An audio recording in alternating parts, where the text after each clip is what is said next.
আসসালামু আলাইকুম আমার বন্ধুরা, তোমরা সবাই কেমন আছো? আজকে আমি গাছ পাকা বড়ই দিয়ে কিভাবে তেল ছাড়া ইনস্ট্যান্ট আচার তৈরি করা যায় সেটারই রেসিপি নিয়ে আসছি। তো প্রথম থেকে তোমরা ভিডিওটা দেখতে থাকো আমি কিভাবে করছি। তো আমি প্রথমেই একটা প্যান বসিয়ে দিয়েছি। প্যানে আমি শুকনো মরিচ আর পাঁচফোড়নটা সুন্দর করে ভেজে নেব। তো প্রথমেই আমি বলছি, যারা আমাকে সাপোর্ট করে এ পর্যন্ত এনেছে তাদেরকে অসংখ্য অসংখ্য ধন্যবাদ। আর যারা আমাকে এখনও সাপোর্ট করেনি তারা অবশ্যই লাইক কমেন্টস করে ফলো, যারা আমার ফেসবুক পেজ থেকে দেখছো তারা ফলো করে দেবে, আর যারা আমার ইউটিউব পেজ থেকে দেখছো তারা অবশ্যই সাবস্ক্রাইব করে পাশে থাকবে। তো আমি বড়িগুলি দিয়ে দিলাম, আর আমি যে মশলাটা ভেজে নিয়েছি সেটা আমি ব্লেন্ড করে নেব।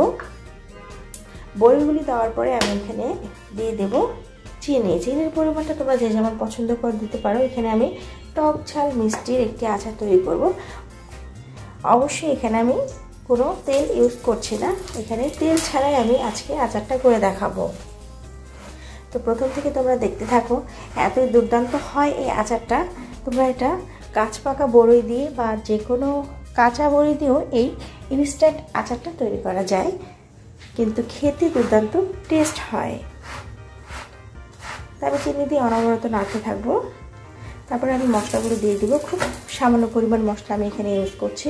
এখানে আধা চামচ হলুদ গুঁড়ো, আধা চামচ মরিচ গুঁড়ো, আধা চামচ জিরা গুঁড়ো আর আধা চামচ ধনিয়া গুঁড়ো। আমি এই সামান্য কিছু মশলা আমি এখানে আজকে ইউজ করছি।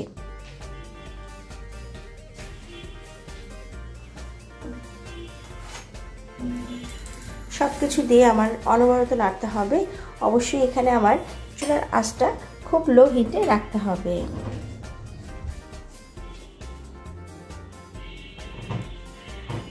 তোমরা দেখো আমি এটা কিভাবে করছি। প্রথম থেকে এখানে আমি অল্প পরিমাণে করছি, তোমরা এখানে আরো বেশি পরিমাণেও করতে পারো।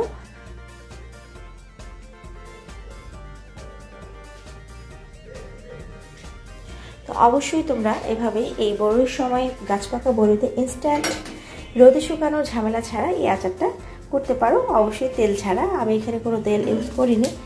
তো আমি যে মশলাটা প্রথমে করে রেখেছিলাম সেটা ব্লেন্ড করে নিয়েছি। সেই মশলাটা আমি নামানোর আগে দিয়ে দেব।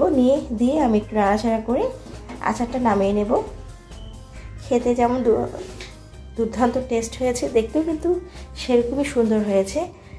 তো অবশ্যই তোমরা আমার এই রেসিপি দেখে বাসায় যে কোনো টক জিনিস দিয়ে এই আচারটা তৈরি করা যায়, ইনস্ট্যান্ট আচার বলে এটা। তো